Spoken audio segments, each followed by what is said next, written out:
because my older brother, Kent, went into the Air Force. And if he could do it, so could I. And that's really why I did it, because of my brother. My mother had a fit. She said to Dad, you go downtown and you tell them she's too young to go away from home. I was 18.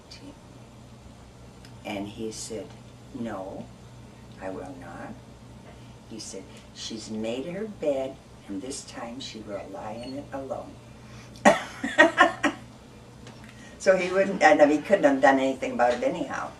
Well, I went in as general duty because that's all they had room for. All the other ones were taken. So I went as a general duty, and when I went to Jarvis, they said to the three of us, do any of you know what the Dewey Decimal System is? And I said, yes. So they put me in the library. I was station librarian for a while, which I liked very much. I started at 90 cents a day, and twice a year, I think it was, or once a year, they gave us $15 for underwear, and that was it. When I got out 3.5 years later, I was making $1.25 a day, which was not very much, but it was adequate for us because everything was provided. All we needed was stamps to send letters home for money, and which I did regularly. Mother and Dad said that I never had one letter that I wrote that didn't say, please send me some money, which they did a little bit at a time, you know.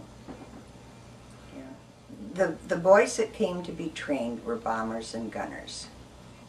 And the bombers were there 3 months, and the gunners were there, I think it was 6 weeks. But we had Australians, New Zealand, we had Norwegians, we had Polish Air Force that came in for training. The Australian boys were fun. You know, they were wild. The others were a little calmer, you know. The Polish boys were very much gentlemen. They had one guy who was a wonderful pianist. I think he must have been a concert pianist. And they would go into the main lounge at the library, and he would play, and they would sing all these Polish songs, and then they would cry because they were, you know, away from home, and their families were who knows what, you know, they didn't know. But it was interesting to meet all these young men, you know, and we were the only girls for miles around. I mean, we were way out in the country, Jarvis was, and they were interesting young men, yeah. I did it because really, deep down, it was my duty.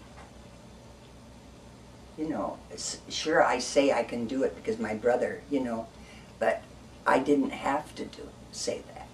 It was my duty, you know, like if they had girls, then Daddy did it, my uncles did it, my brother did it, and now they have girls, so I did it too. And really, it was my duty. And one of my babysitters, she was so taken up after when I was married and had my first two children, and she babysat. When she became 18, she joined the Air Force. And when my twin nieces got old enough, and their dad was permanent Air Force, they joined the Navy. Because Aunt Phyllis did it, so could they. And everybody said to them, why did you go into the Navy and not the Air Force? Well, they didn't want to be stationed where Dad might be.